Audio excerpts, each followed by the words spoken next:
he hasn't really broken any laws. He hasn't. Looking for Wi-Fi, sir? You could have made up any lie in the world. You could have said, oh, I was lost.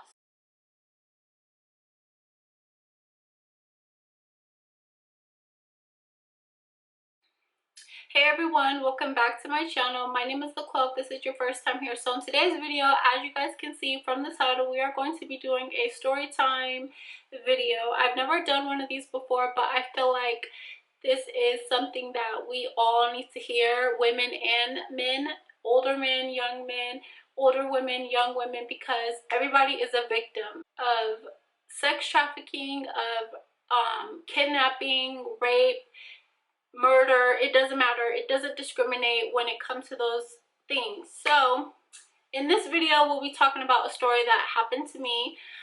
It may not resonate with you, but if it does, I suggest everyone get some kind of protective devices, whether it be a little hair tie that has a little ADT cube in it, whether it be pepper spray, whether it be protective keychains, whether it be a gun, a taser, a stunt gun, whatever, a knife, whatever the case may be, because you never know. People's intentions nowadays is not pure, and you never know. They may not, you know, maybe they thought you were somebody else and, you know, whatever, but you never know nowadays, especially with this world and with the border being open or whatever it is. You never know who's coming into the United States, what their intentions are, if they're a criminal from their other country. You know what I mean? You never know. So in this video, like I said, we are going to be doing a story time of what happened to me. So if you guys want to hear this story and you guys want to let me know in the comments down below if anything has happened like this to you, or you know someone who it has happened to. I'm going to be doing like a light makeup. So this happened to me September 4th. Okay, this was my last time home, and I was at a hotel. Well, I was at a hotel because the apartment that I'm in currently right now, it wasn't ready until September 11th. So I had to stay in a hotel for about a week. And so I stayed at two different hotels. I stayed at one, and then I moved to a different one. And that hotel was about 20 minutes away from the previous hotel. So this is all in Phoenix, Arizona. So the first hotel was a little sketch because it was like one of those hotels where the doors are outside, so like to enter the room, it's outside, you know what I mean? Like an extended stay. It's kind of like a motel kind of vibe, but it wasn't a motel, it was the extended stay. So because you know, like it had like a refrigerator, a stove, a sink, a microwave, you know, stuff like that. So, and that's what I wanted because I didn't want to be eating out every night. And that hotel was fine. I stayed there for about 3 days. Here comes, we're up to September 4th. And I'm getting ready to go to my storage to drop some stuff off. I left my hotel and I'm walking to my car, and I see this guy parked in like the corner. So like I'm here, okay, the hotel's here, like against the wall. My car is on the same side as the hotel. This guy is parked on the opposite side, but still in the hotel parking lot, backed up with his windows down and all that. So I seen him, me not thinking nothing of it, I just go on about my business. I then proceed to get in my car, back out, and I pull out of the hotel. So does he. Like soon as I turn the corner to go to the exit to get out of the hotel, he pulls out, right? So I'm like, that's weird, you know, like he could have left any time besides now, you know. So luckily I seen him when I came out of the hotel. That's one thing, you guys have to be aware of your surroundings, because you never know who's watching you, you never know who's scoping, you freaking never know, like you never know. Okay, like you guys can't be walking out of Walmart, Target, the mall, the parking garage on your phone. You need to be 10 toes down, two eyes everywhere, acting like you got eyes in the back of your head, your ears is popping, you know, you never know. Okay, so back to the story. I'm pulling out, he pulls out, so I get in on the main street to get on the freeway, and this guy is on my ass. So I brake check him, and I'm like, what the heck, like, why is he on my bumper, you know? So he slows down, I go right, and then I get in the far left lane so I can get on the freeway. He's like literally right beside me, and I'm like, I roll down my window and I'm like, dude, what's your problem? And he's all trying to look in the back of my car. He's all looking like, this guy looks scary, you guys, and I kid you guys not, this guy looks so freaking scary. Like, I was like terrified, like, what is his deal? Like, why is he tripping like that, you know what I mean? And he's all like looking, he's trying to look in the back of my car, but my windows are so tinted that he really couldn't see. So like, I'm like, but he's seeing me because clearly he was watching me walk to my car, right? Like, dude, don't be a creep. So I turn left, he goes straight, okay? But as I'm turning left, when I see he's going straight, so as I'm turning left to go on the freeway, this fool does a U-turn. So me, I'm not thinking nothing of it, like maybe he did a U-turn to go back to the hotel because maybe he thought I was somebody, maybe he was mistaken, I don't know. So I am driving down the freeway, whatever, highway, whatever you want to call it. I think it's the freeway. And I look in my rear view mirror and I see this dude like bobbing and weaving through cars trying to catch up to me. So I'm like, okay, not thinking nothing of it again. I'm like, maybe he's just going somewhere. Like maybe he's going, I don't know, maybe he's gonna get off at an exit. No, this guy does not get off at an exit.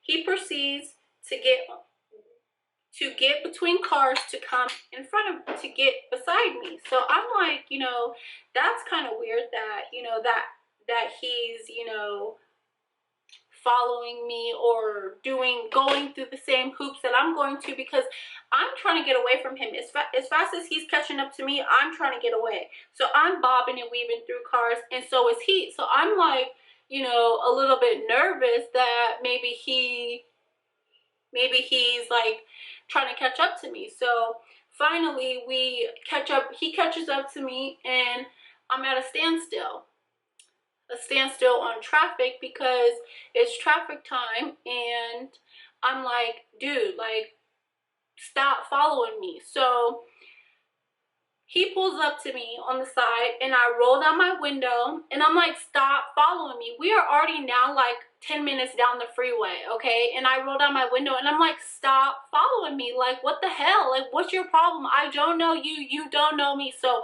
I literally rolled down my window, you guys, and was like, stop following me. Like, and he looks at me like as if like he's like pissed that I noticed that he was following me. Mind you, I was in the far right lane. He was in the lane where you pull over when you have an emergency. Like, literally, he pulled like that close to catch up to me. Like, literally. I keep on going on, like the traffic goes. He I thought like maybe he stopped and was like, okay, damn, this isn't who I thought it was. I need to stop following her. No ma'am. He kept following me. So now I got off on an exit that's taking me to where I need to go. This is like 10 minutes down the highway now. So this is like 15 minutes down the highway. So I am going on the other highway, and I still see him in my rearview mirror, like following me. So I'm now about to take the exit on the 51 to go to where I'm supposed to go. So something in my gut, I would say the Holy Spirit, listen to your gut, you guys, because your gut will not steer you wrong, okay?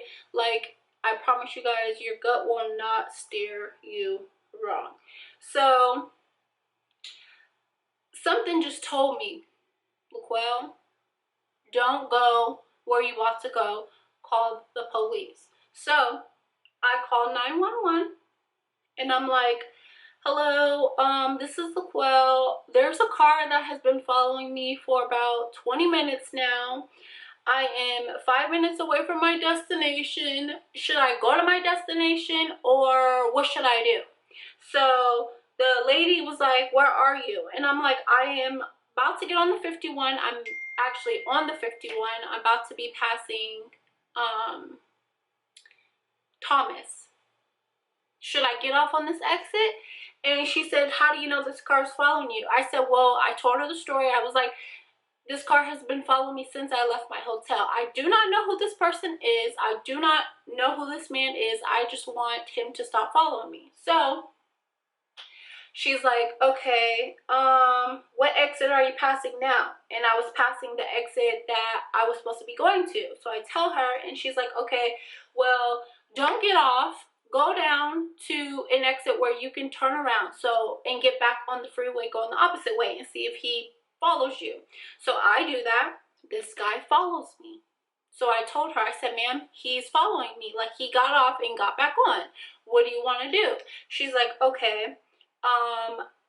She's like, let me transfer you to highway patrol. So she transferred me to highway patrol. Highway patrol then tells me to get on the 202 because that's where they have officers on the 202 waiting for me. So I get on the 202. He gets on the 202. Mind you, the 202 is like like going the opposite way of where I was going. So I get off. I get on the 202. He gets off on the 202. So I'm like, okay. By this time, I'm definitely for sure that this guy is following me. He's being a freaking weirdo. Like, I don't know this guy. Whoop-de-whoop. So I'm like, dude, what the heck? So I'm asking the patrol lady, the highway patrol, like, where's these officers? Because this man is driving crazy. Like, he went in between two cars to catch up to me to get on the 202. Like, I kid you guys not. Like, he literally ran between two cars. Like, the car and that was behind me had to get over in the emergency lane because if not, he would have hit them. Like, literally, you guys. Like, I kid you guys not. This guy was being so freaking weird, driving dangerous. I started to freak out. Like, I was like, ma'am, I need help. Like, this guy is gonna freaking run me off the freeway. Like, you guys need to find an officer to get to me ASAP. So 10 minutes, 5 minutes down the way, probably not even that. I was just so shook up that it probably wasn't even 5 to 10 minutes down the 202. It probably was sooner. It probably was shorter, but I was so scared, you guys, that I did not know what to do. Like, I was so nervous that this guy was gonna like crash into me and like take me or like kill me or something. Like, I was thinking the worst, you know, which probably isn't good, but at this point, like, I was just like so scared that I didn't know what to do.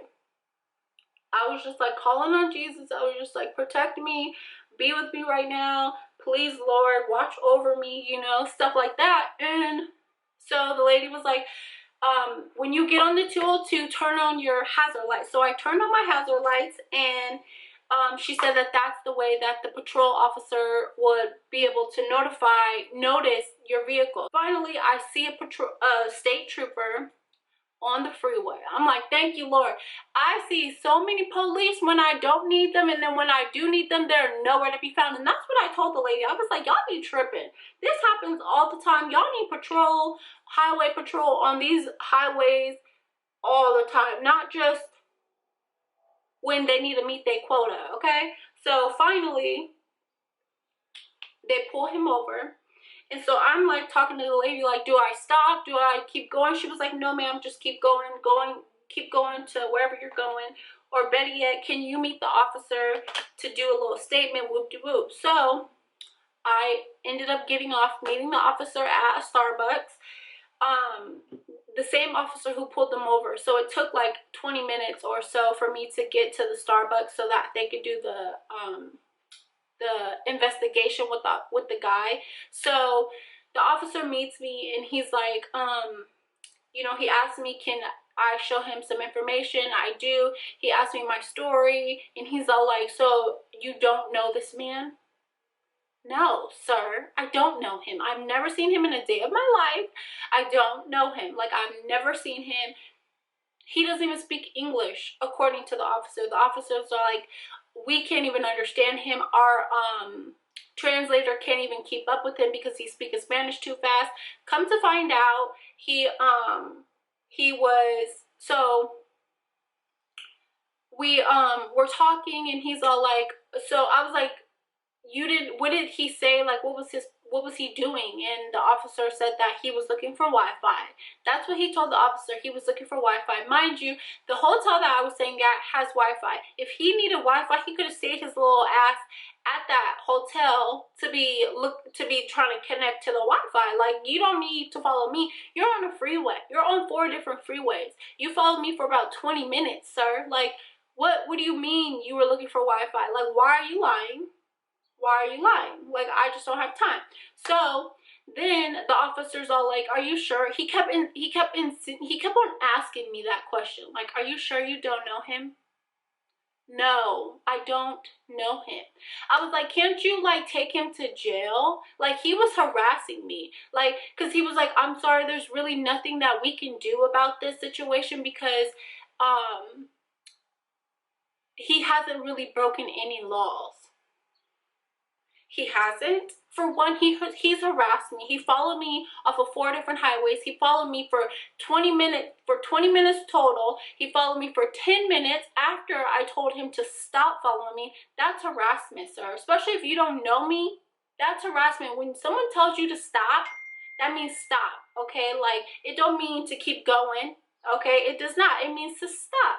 Once you keep going, when someone says stop, that's considered harassment. I don't care. So I'm like, you can't do nothing about it? So I'm pissed at this point. Like, first off, he doesn't speak English. That means he's foreign, right? He's like some kind of something. He's not American if he ain't speaking English, right? So I leave the officer and I go into Starbucks and I get me a Starbucks drink because I'm pissed. I'm like, okay, well, whatever. You're sorry. You can't do anything to help me. Like, you're not protecting me like you're supposed to. Like, what's my point? Like, what's the point of keep going on with this talk, investigation, whatever? So I leave him. I go inside Starbucks. He's still sitting outside. He calls me as I'm walking out. He calls me, Ms. Ziegler, can you come here? He's on the phone with somebody. I don't know, his partner, whoever. The other person who's with the other 2 cops who is with the suspect. So I'm like, he calls me. He's like, Ms. Ziegler, so you did tell him to stop following you? Yes, I told him to stop following me. Like, I told him right on the highway, stop following me. Like, why are you following me? Like, stop. So he's like, well, we can get him right there. And so he's like, okay, Ms. Ziegler, this is what we can do because, you know, I don't want him to be like a potential rapist or a killer, and, you know, we let him go. Mind you, this guy is in the United States illegal. My little harassment charge shouldn't even be a thing right now. Send his behind back to Mexico with ICE, okay? Like, what? When he told me he couldn't speak English, dang, I was already in my head thinking, like, he doesn't speak English. He's of some kind of Hispanic, which comes to find out he's from Mexico. So right there was like 2 red flags that flew off in my brain. I'm like, dang, maybe I should have been a police officer because shit, I'm doing this guy's job better than him. Like, hello, what the heck, you know? So that right there just shows you your intentions were not pure. Looking for Wi-Fi, sir? You could have made up any lie in the world. You could have said, oh, I was lost. Oh, I thought she was someone else. Oh, I mixed something up. I went on the wrong exit and I didn't know how to get back. He could have made up any lie in the world. Come to find out, he's in the United States illegal. Duh, we already figured that out, right? He's in the United States illegal. He's been deported back to Mexico once already in May. This happened in September. he was like, you know, I'm sorry that this has happened to you. I wouldn't want this to happen to anybody, but unfortunately who our president is and how the borders are open, whoop de whoop, anybody can come and go in the United States. And since Arizona is so close to Mexico, it's like they're always deporting someone back to Mexico because they're in the United States illegal, you know. So I'm just like, right there, it just shows a red flag. Like, okay, so this guy was already in the United States once and got deported back. What was his intentions? What was he doing the first time he got deported? I didn't ask questions. I just told him, you know, okay, cool, send his ass back. They gave me a case number. They gave me his little charges that they gave him, and then that was the end of that. I haven't heard anything back. I haven't looked up anything. But that right there just shows with the world how it is nowadays. It's scary, you guys. You don't know what people's intentions are, and whether his intentions were pure or not. You guys need to be aware of your surroundings, and it's not just with, you know, people who you don't know. Even people who you do know, you got to be, you know, careful. Like the lady the young girl, the 19-year-old Maya, who got abducted from her apartment by her from her maintenance man, and then a couple days later he ended up committing suicide. Like, that's scary, you guys. Maintenance people have contact to your apartment at all times. I suggest, if you guys have a 2 deadbolt lock like in your house, that you guys use that, because that will save you from someone else getting into your house. And not only that, checking your house periodically, like when you leave and you come back, check your house. I know it may be a little bit weird, but check your house. Or what I suggest you do is get like a security camera, a Ring doorbell, or a camera that's like facing your door in your house, just so you know when you're not here, you get the notification that if somebody comes to your house, you'll be notified. You know, like if the maintenance people came in to fix something when you're not there, you'll be notified when they walked in and when they walked out. Myself personally, I have a Ring doorbell now, and I set it up.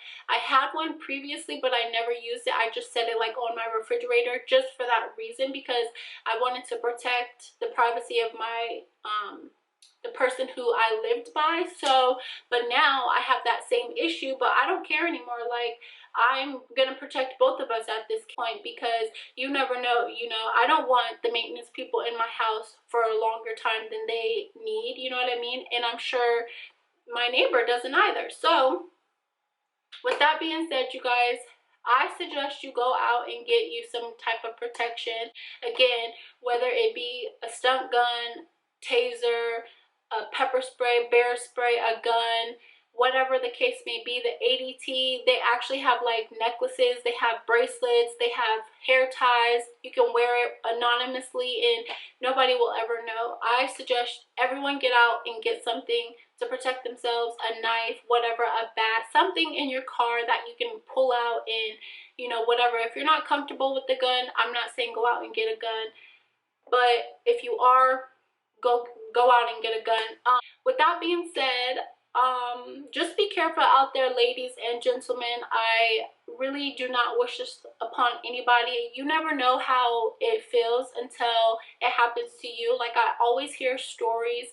I've been recently listening to Crime Junkie, and that show has, you know, helped me with a lot of things about being aware of your surrounding. Although you, of course, you're human, you should know this already, but if you're getting pulled over and it's dark outside and you can't tell if it's an officer pulling you over or if it's an unmarked car with tail lights or headlights or the little siren light that looks like an officer, you can call your local police department or the 911 situation and ask them, am I being pulled over right now? Because 9 times out of 10, 10 times out of 10, if it is an officer, they are calling dispatch saying such and such, such and such, such and such license plate, red car, white car, Dodge Neon, whatever the case may be.